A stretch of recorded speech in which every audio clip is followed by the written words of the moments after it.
গ্রামবাসীদের কষ্টের কথা জানতে পেরে নেপালের চিকিৎসক নিয়ে গ্রামে হাজির এলাকার যুবক মহাফিজুর রহমান বাপ্পা। বাপ্পা পেশায় একজন শিক্ষক। হাজিডাঙ্গা প্রাথমিক বিদ্যালয়ের শিক্ষক হয়েও নিজের গ্রাম মদনপুরবাসীদের সমস্যার কথা ভেবে গ্রামে থাকা মদনপুর উচ্চ বিদ্যালয়ে একটি চক্ষু পরীক্ষা শিবিরের ব্যবস্থা করে। এলাকায় চর্চিত হয়েছে মহাফিজুর রহমান বাপ্পা।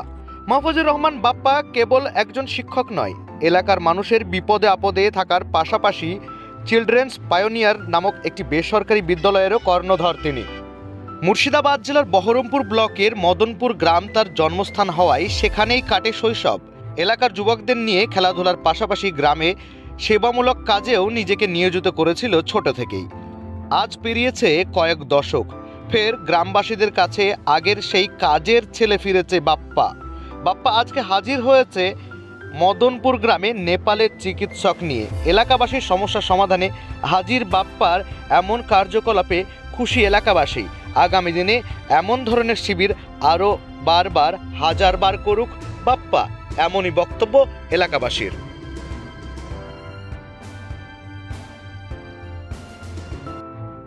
দৃষ্টির সমস্যা অনেকের, চোখ থাকলেই চোখের সমস্যা হবে।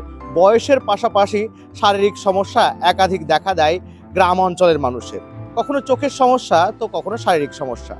ঠিক একাধিক সমস্যাকে নজরে রেখেই এবার একজন বিশেষ উদ্যোক্তা হিসেবে এক স্কুল শিক্ষক তিনি নিজের উদ্যোগে একটি চক্ষু পরীক্ষা শিবিরের ব্যবস্থা করেছেন।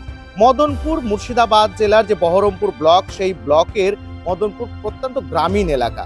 সেই মদনপুর অঞ্চলের মদনপুর উচ্চ বিদ্যালয়ে একটি শিবিরের ব্যবস্থা করলেন এলাকারই এক যুবক তথা এক স্কুলের শিক্ষক মহাশয়। আর তিনার এই সহযোগিতা পেয়ে গ্রামবাসীরা আপ্লুত। গ্রামবাসীদের বক্তব্য যে এমন শিবির প্রতি 6 মাসে একবার হোক। তবে এবার যে চক্ষু পরীক্ষা শিবির হয়েছে, এই চক্ষু পরীক্ষা শিবির থেকেই বিতরণ করা হচ্ছে চশমা, এবং প্রয়োজন মতো এই চক্ষু পরীক্ষা শিবির থেকেই ফ্রিতে মেডিসিনেরও ব্যবস্থা করে দিচ্ছেন।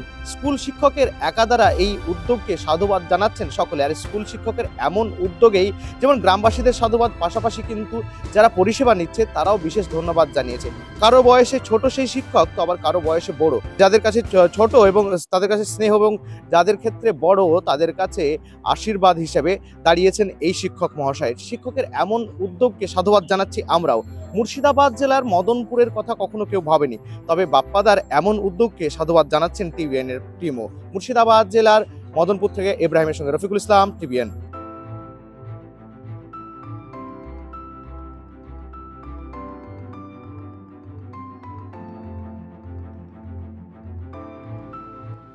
আসলে হঠাৎ করেই বিষয়টা নয়, চিলড্রেন্স পায়োনিয়ার একাডেমিক ফাউন্ডেশনের পক্ষ থেকে এবং 14 মাইল চিলড্রেন পায়োনিয়ার একাডেমির পক্ষ থেকে আমরা বিভিন্ন রকম সমাজসেবামূলক কাজ বিভিন্ন সময় করে থাকি। যেমন কি রক্তদান শিবির থেকে শুরু করে বৃক্ষরোপণ, বস্ত্র বিতরণ, বিভিন্ন রকম সমাজসেবামূলক কাজ আমরা করে থাকি। তো আমাদের এলাকায় এখন বর্তমানে যে বিশেষ সমস্যা চোখের, তো এটা নিয়েও আমরা স্কুল থেকে একটা চিন্তা ভাবনা শুরু করি এবং এশিয়ান আই কেয়ার ফাউন্ডেশনের সঙ্গে যোগাযোগের মধ্যে দিয়ে আমরা এই ক্যাম্পটা করেছি। এবং শুধু নেপাল থেকে ডক্টরবাবুরা এসছেন, এখানে চিকিৎসা করছেন, এবং আগামী দিনে এলাকার যাদের চোখের সমস্যা রয়েছে তাদেরকে যাতে আমরা সুষ্ঠু পরিষেবা দিতে পারি সেই ব্যবস্থা আমরা করছি। আমার নাম বাপ্পা মণ্ডল, চিলড্রেন্স পায়োনিয়ার একাডেমির প্রধান শিক্ষক, সেই সঙ্গে হাজিডাঙ্গা প্রাথমিক বিদ্যালয়ের সহশিক্ষক। ভালো লাগছে, আমরা খুবই খুশি। হ্যাঁ, আমাদের কাছে যে মানে চিকিৎসকরা এসেছেন এবং যার দ্বারাতেই আসুক, হ্যাঁ, মানে সাধারণ লোকের যে একটা উপকার হচ্ছে, এটাতে আমরা খুব খুশি। আগামী দিনে এমন শিবির, হ্যাঁ, আমরা চাই আরো অনেক শিবির আসুক। আমরা খুবই খুশি হয়েছি। আমরা চাই যে মানে 6 মাস অন্তর যেন এই শিবিরটা আসে নেপাল থেকে। হ্যাঁ, খুবই ভালো, এটা তো খুব ভালো জিনিস। হ্যাঁ, খুব ভালোই লাগছে। যেখানে বাইরে যেতে হয়, আমার গ্রামে আমার বাড়িতে একরকমের ব্যবস্থা যে হয়েছে বা করছে, এটা খুব ভালো জিনিস। গরিব মানুষ অনেক হয়তো বাইরে যেতে পারে না। হ্যাঁ, এখানে চিকিৎসা যদি হয় খুব ভালো হয়।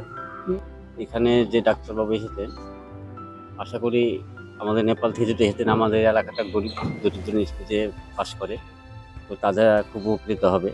এবং আমাদের এখানে যে ছেলে বাপ্পা, একজন শিক্ষক প্রাইমারি স্কুলের, উনি যে পরিশ্রম করে হোক, যেভাবে হোক কষ্ট করে যে ডাক্তার এনেছে, তাতে আমরা খুব উপকৃত হয়েছি। এবং আগামী দিনেও যেন এরকম ডাক্তার যেন আবার আসে, শুধু চক্ষু বলে না, অন্যান্য ডাক্তার যদি আনে, তাহলে আমাদের এলাকা যেহেতু দরিদ্র সীমার নিচে বাস করে মানুষ, তাদের উপকৃত হবে। বাপ্পাকে আমরা ধন্যবাদ জানাই যে এত সুন্দর একজন ডাক্তার নেপাল থেকে এনেছে। মুর্শিদাবাদ জেলার মদনপুর থেকে ইব্রাহিমের সঙ্গে রফিকুল ইসলাম, টিভিএন।